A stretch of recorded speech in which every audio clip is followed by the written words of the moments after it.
Let's go back, speaking of Prime Ministers, to those wind farm protests in Wollongong today. Joining me now is the face of what we saw this morning, or one of them, the President of the Responsible Future of Illawarra, Alex O'Brien. Alex, great to see you. There's a lot of anger down there. I made the point the Prime Minister's office didn't really think too hard about where to send him this morning, did they?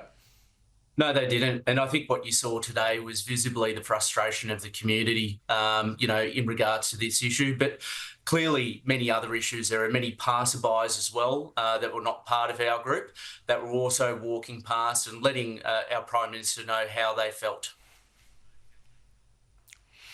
You and I have talked about this before. I mean, the community just does not want these turbines in the spot where they're going to be. They've already cancelled the government a project that was due to be built off the Central Coast. Give us an update on how your group's going and your confidence that you can get this stopped. Yeah, look, see, they haven't cancelled the project yet off the Central Coast. There have been a number of developers, though, that are pulling away, and they're citing what we've been talking about for a year now, which is these are very expensive. The business case doesn't stack up. It's bad for the environment. It's technically difficult as well, to do floating offshore wind off the coast of New South Wales, given the depths of the water, especially in the Illawarra. It's 200 to 800 metres deep, and there's only 25 floating turbines off around the world, and the Minister Bowen wants to put 600 of these just off New South Wales. But yeah, look, our community is strongly against this, and again, 65% of the community, have opposed this. Developers are pulling out.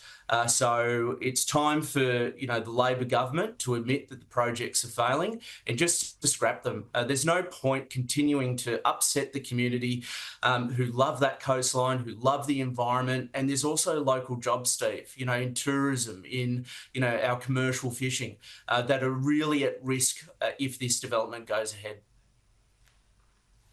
Alex, you must have laughed when the Prime Minister gaslit you today and said, these things are made out of steel. Yeah, we do.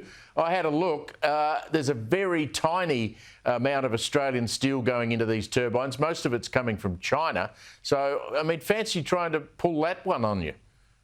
Yeah, exactly. And look, we know a lot more about this project than probably the Prime Minister does, because the reality is, after the consultation, weeks after, BlueScope indicated that they cannot build these wind turbines at Port Kembla. And only a few, short moments after that, the government, in agreement with China, relaxed the anti-dumping laws, which allowed more Chinese turbines to flood the Australian market. So the unions are upset about this. They're saying if there's no Illawarra steel, there's no deal.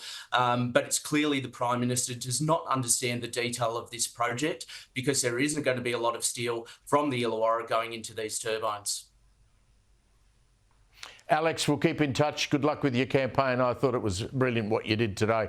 Thanks a lot. Thanks, Alex Steve. O'Brien, their President of the Responsible Future Illawarra. And that's going to haunt the Prime Minister right around the country.